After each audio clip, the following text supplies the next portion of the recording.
Folks, welcome back to Threes In. Bobo here. From July 1980 to July 1982, I was posted at Canberra, Australia, in their Air Force headquarters in flight safety. And it was a great exchange tour.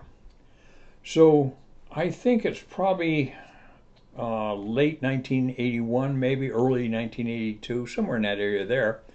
Boss comes in one day and he says to me, "Say, Bob," he says, "how would you like to go up to Singapore, Malaysia for a couple weeks' time to see what RAF operations are like in the tropics?"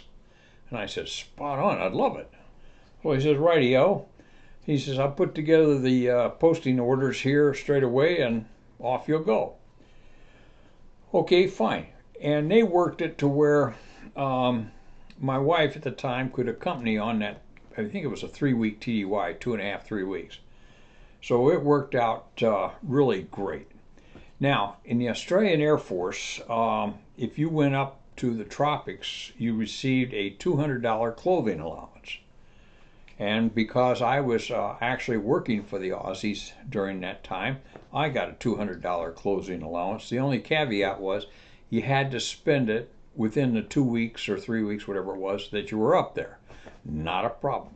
So, got my clothing allowance, got our orders, and reported to the base out at Richmond up in Sydney, and off we went.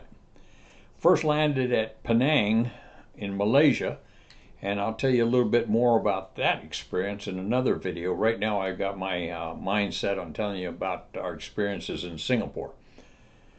So we spent about a week in Penang and then moved on down to Singapore for the remainder of our visit up there.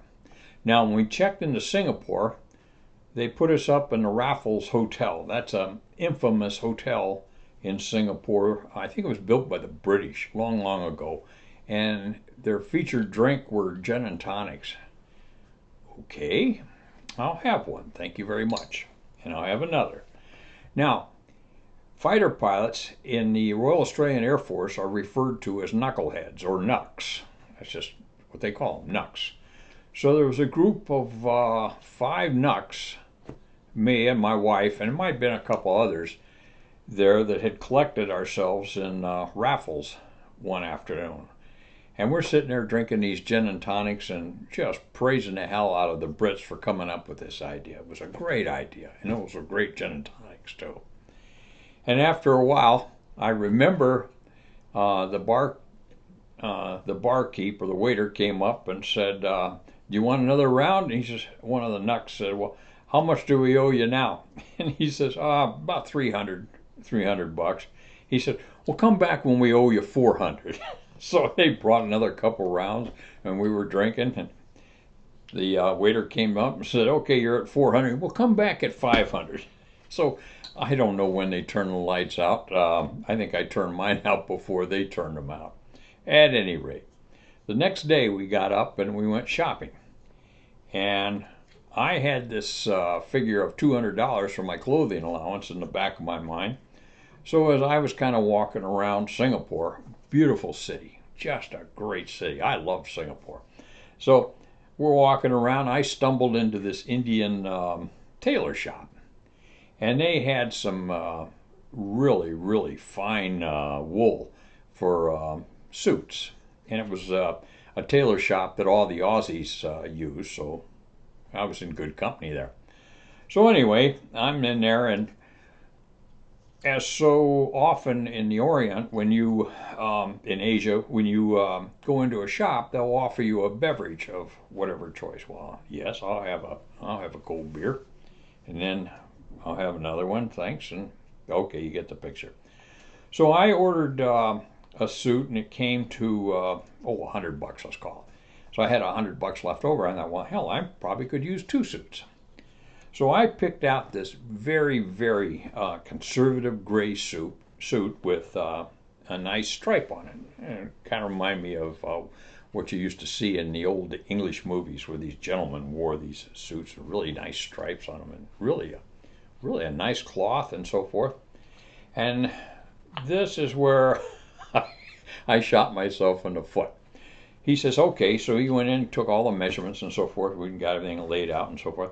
And I said, I have one request. And he said, what's that? And I said, can you make the stripes go horizontal instead of vertical? And he looked at me, he thought I was kidding. But no, I wanted to have a horizontal striped suit made. I mean, it's not my money, what the hell. That guy got really livid at me, took my beer back, and threw me out of his shop. And so I don't know how many of you can claim you've ever been thrown out of a tailor shop, but I've got that one under my belt. Can you imagine what it would have been like? I've thought of this frequently, going to a stuffed shirt Christmas party, walking in with his suit with the stripes going horizontal. I think that would have been a freaking riot. But then again, I never was quite right. So anyway, thanks for stopping in. Thanks for letting me share this story with you this afternoon. I'll have another one for you real soon. Until then, it's Bobo. Bass gear, stop, and sober. See ya.